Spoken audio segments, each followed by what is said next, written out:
ఓ తల్లిదండ్రులారా, ఇది ఒక తల్లి చెప్పే కథ. మీరు మీ ఆడబిడ్డలను ఎలా పెంచుతారో మేము అలాగే పెంచినాము.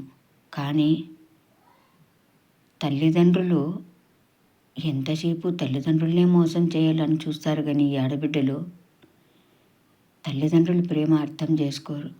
కష్టం వస్తే తల్లిదండ్రులు తాకొస్తారు. కష్టం తీరుతానే తల్లిదండ్రులు మర్చిపోతారు. కష్టం తల్లిదండ్రులకు ఎంతున్నా బిడ్డల మీద ప్రేమ ఉంటుంది. కానీ ఎప్పుడూ బిడ్డలు క్షేమంగా ఉండాలని తల్లిదండ్రులు కోరుకుంటారు. కానీ బిడ్డలు మాత్రము డబ్బుంటే ఒక ప్రేమ, డబ్బు లేకపోతే ఒక ప్రేమ. డబ్బున్నదనుకో ఎంతో ఆప్యాయతగా చూసుకుంటారు. డబ్బు లేదనుకో తల్లిదండ్రులని చెప్పుకుండేందుకు కూడా ఒక షేమ్గా ఫీల్ అవుతారు. తల్లిదండ్రుల ప్రేమ అట్లా కాదే. తినేకి లేకపోయినా తన తల్లిదండ్రులే తను తినేది బిడ్డలకు పెట్టి పెంచుతారు. బిడ్డలు ఎప్పుడూ తల్లిదండ్రులనే మోసం చేస్తుంటారు. తల్లిదండ్రులు మాత్రం ఏ రోజు బిడ్డలను మోసం చేయలే. బిడ్డ ఎదిగే కొద్దీ తల్లి ఎంతో ఆనందిస్తుంది.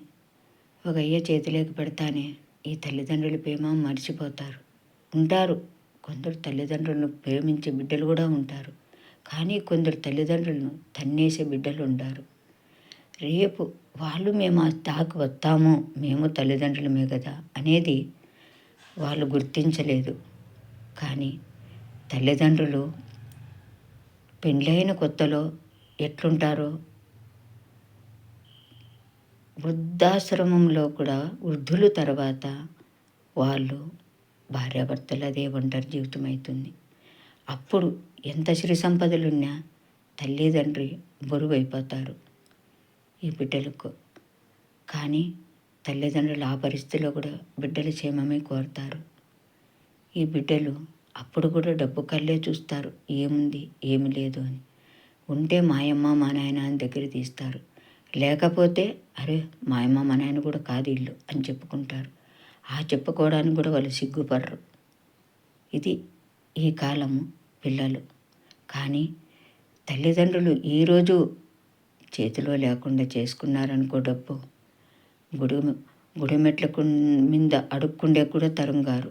అప్పుడు కూడా ఈ తల్లిదండ్రులను చూస్తే ముఖం సాటేసిపోయే బిడ్డలు ఉండారు. తల్లిదండ్రులారా, ఈ బిడ్డల మనస్తత్వం కనుక్కొని మనకంటూ ఏదన్నా కానీ మనము తినంగా మిగిలినది వాళ్ళు తినాల. కాబట్టి మనం బతికినంత వరకు మనకు ఒక తోడు, ఒక నీడ అనేది పెట్టుకోవాల.